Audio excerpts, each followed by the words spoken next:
ఇచ్చిన మాట నిలబెట్టుకున్న MP doctor Laxman.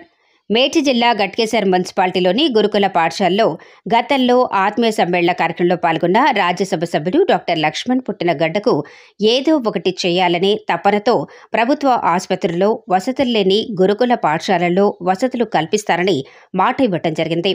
అందుకు గాను తమ వంతుగా గెల్ సంస్థ చైర్మన్ అనూప్ గుప్తా సహాయ సహకారాలతో సిఎస్ఆర్ నిధులతోటి అందించిన వస్తువులను ఈరోజు గట్కేసర్ గురుకుల పాఠశాలకు వచ్చిన డాక్టర్ లక్ష్మణ్ గురుకుల పాఠశాలలో విద్యార్థులకు మరియు ప్రభుత్వ ఆసుపత్రికి సుమారు ₹1 కోటి విలువ గల ఫర్నిచర్, వాటర్ ప్లాంట్లు ఇవ్వటం జరిగింది.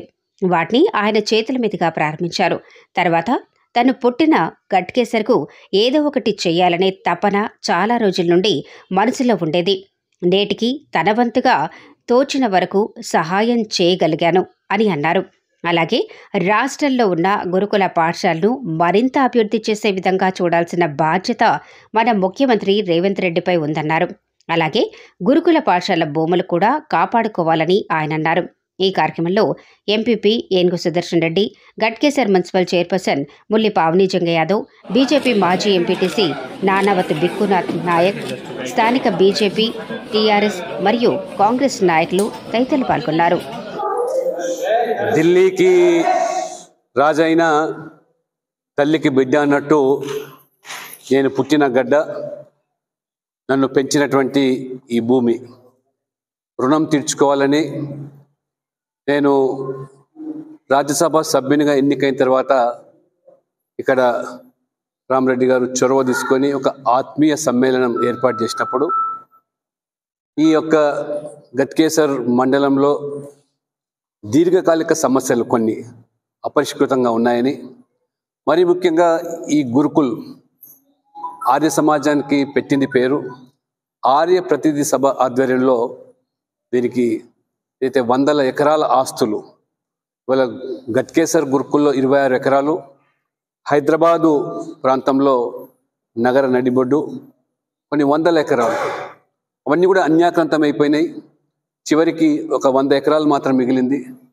అయితే అక్కడ అయ్యప్ప సొసైటీ పేరు మీద వెలిసినటువంటి భవంతులు ఈరోజు ఆర్య సమాజు దేశంలో ఏదైతే మార్పు కోసం వారు ఆ రోజు చేసిన కృషి, ఈరోజు కూడా ప్రతినిధి సభ, మరి దురదృష్టవశాత్తు ఈ యొక్క ఆర్య సమాజంలో ఉన్నటువంటి కమిటీ సభ్యుల్లో భేదాల వల్ల మరి ఈ సమస్య కోర్టుకు వెళ్ళడము, కోర్టు కూడా రాష్ట్ర ప్రభుత్వానికి మరి ఈ యొక్క మరి సొసైటీ మరి అపరిష్కృతంగా ఉంది కాబట్టి స్వాధీనం చేసుకొని రాష్ట్ర ప్రభుత్వం ఎండోమెంట్స్ డిపార్ట్మెంట్లో దీన్ని పూర్తిగా బాధ్యతలు తీసుకొని మరి ఇంత విలువైనటువంటి భూమి, కొన్ని కోట్ల రూపాయల ఆస్తులు కలిగినటువంటి ఈ యొక్క అనేక మందికి విద్యా బుద్ధులు నేర్పింది.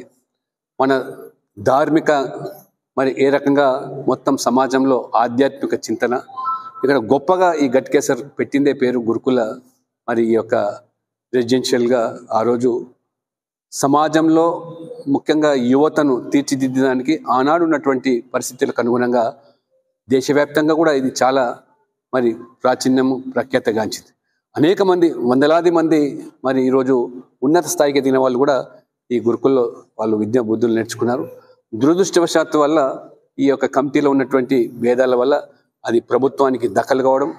గత ప్రభుత్వాలు అనేకం మారుతూ ఉన్నాయి, కానీ ఏ ప్రభుత్వం కూడా దీన్ని తీవ్రంగా పరిగణించి ఈ ఆస్తులన్నీ కాపాడి చక్కటి ఒక విద్యా కేంద్రంగానో ఆనాడు ఆర్య సమాజు ఏ ఉద్దేశంతో లక్ష్యంతో ఇది స్థాపించారో ఆ లక్ష్యాన్ని నెరవేర్చడానికి ఇంజనీరింగ్, మెడికల్ కాలేజీలు బ్రహ్మాండంగా వచ్చేదానికి ఆస్కారం ఉంది. కాబట్టి ఆ రోజు ఆత్మీయ సమ్మేళనం సందర్భంగా వాళ్ళు ఇక్కడ ఉన్నటువంటి ప్రజాప్రతినిధులు నా దృష్టికి సమస్య తీసుకొచ్చినప్పుడు మొట్టమొదటిగా ఇది కాపాడుకోవాలి.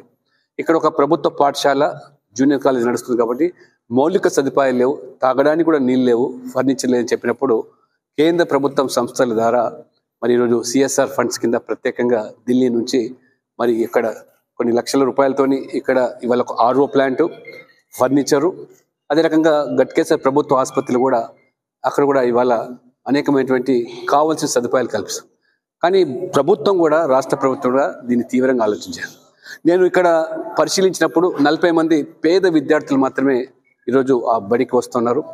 మరి దాదాపు 30 పైన శాంక్షన్డ్ టీచర్ పోస్ట్ ఉంటే 3 మాత్రమే ఇక్కడ కొనసాగుతాం. ఇది ఏమాత్రం కూడా సబబు కాదు. ఇవాళ నేను రేవంత్ రెడ్డి గారి ముఖ్యమంత్రి గారిని విజ్ఞప్తి చేస్తూ ఉన్నాను. ఇవాళ మీరు కొత్త ప్రభుత్వం, ప్రజలు మిమ్మల్ని నమ్మి విశ్వసించి మీరు అధికారులకు వచ్చారు కాబట్టి ఈ ప్రాచీన మన సంస్థను కాపాడాల్సిన బాధ్యత మీద. విలువైన ఆస్తులు ఏవైతే కోల్పోయారో దాన్ని ఏ రకంగా సమకూరుస్తారు, ఆ 100 ఎకరాలు కాపాడుతూ 26 ఎకరాలు కూడా కాపాడి ఒక బ్రహ్మాండమైనటువంటి ఒక విద్యా సంస్థలు నిలపడానికి ముఖ్యమంత్రి గారు చొరవ తీసుకోవాలా. తెలంగాణ వచ్చింది, తెలంగాణ రాష్ట్రం ఏర్పడింది. తెలంగాణ ప్రజల మనోభావాలకు అనుగుణంగా ప్రభుత్వం ఏర్పడినప్పుడు కూడా దీని మీద దృష్టి సారించలేకపోయారు. ఇప్పటికైనా వాళ్ళు ఒకటి ముఖ్యమంత్రి, నేను ఉదయం నుంచి కూడా నేను హైదరాబాద్లో కూడా నేను ఎమ్మెల్యేగా ఉన్నటువంటి ప్రాంతంలో ముషీరాబాద్లో కూడా RO ప్లాంట్లు, ప్రభుత్వ పాఠశాలలో ఫర్నిచర్ కల్పిస్తున్నప్పుడు అక్కడ కూడా వందల సంఖ్యలో పిల్లలు ఉన్నప్పటికీ కూడా రిక్రూట్మెంట్ లేక, టీచర్ల రిక్రూట్మెంట్ లేకుండా ఇవాళ అవన్నీ కూడా బోసిపోతున్నాయి. ఆ రకంగా ప్రభుత్వ స్కూల్స్ మూతపడుతున్నాయి. అంటే కార్పొరేట్ విద్యా సంస్థలకు పెద్దపీట వేసే మన సంస్కృతి నుంచి ప్రభుత్వం మరి విడనాడాలి. ఖచ్చితంగా పేద ప్రజలు, బడుగు వర్గాలు, బలహీన వర్గాలు, దళితులు చదువుకునేటువంటి ప్రభుత్వ పాఠశాలలో టీచర్ల నియామకం లేకంటే తల్లిదండ్రులకు ఏ రకంగా పిల్లల్ని బడికి పంపిస్తారో ఒకసారి ఆలోచన చేయాలి. ఇవాళ నేను గొప్పగా చెప్తాను, ఇవాళ ఈ ప్రభుత్వ పాఠశాల నుంచి చదివిన వాళ్ళే అనేక మంది కూడా ఇవాళ దేశంలో ఉన్నత స్థాయికి ఎదిగారు.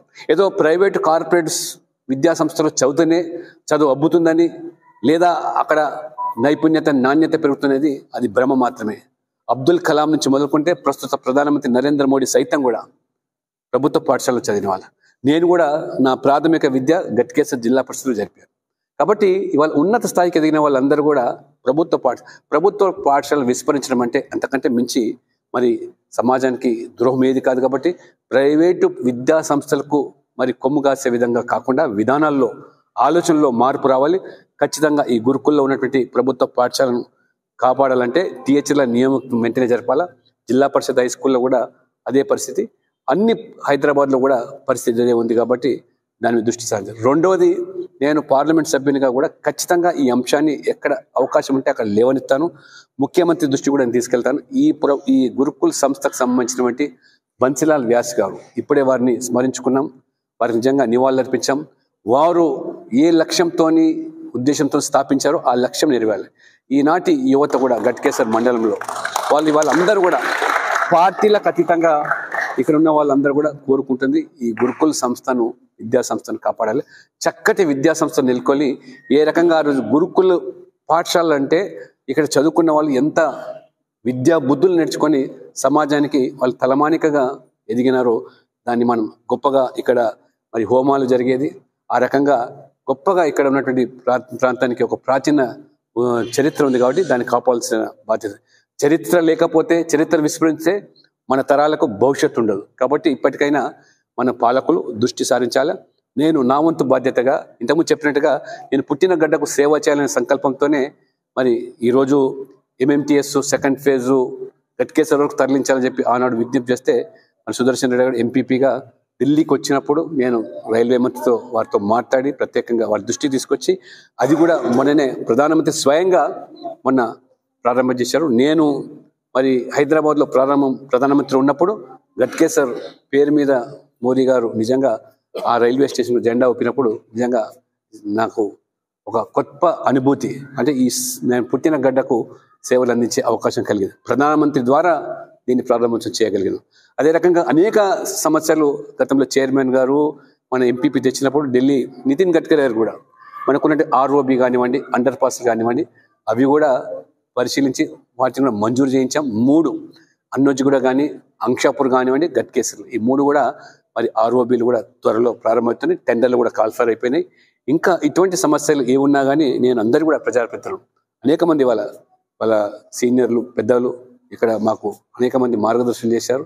వాళ్ళందరూ కూడా మాతో ఉన్నారు. కాబట్టి ఈ గ్రామ మండల అభివృద్ధికి నా వంతు శ్రమ కృషి తప్పకుండా చేస్తానని, ఆ రకంగా మరి కన్న తల్లిని, పుట్టిన గడ్డను మర్చిపోయిన వాడు ఎవడు కూడా మనిషి కాదు. కాబట్టి ఈ రెండుటి కూడా దృష్టిలో పెట్టుకొని నాకు ఈ మండలానికి, గ్రామానికి సేవ చేయాలని తలపంది. అది సేవలు అందించుకోవాల్సింది కూడా ఇక్కడ ఏ పార్టీకి సంబంధించిన ప్రజాప్రతినిధులైనా తప్పకుండా ఎప్పుడైనా నా దగ్గర రావచ్చు. పార్టీలకు అతీతంగా ఈ గ్రామ మండల అభివృద్ధి కోసం కట్టుబడి ఉందని చెప్పి మీ ద్వారా అందరికి తెలియజేస్తాను.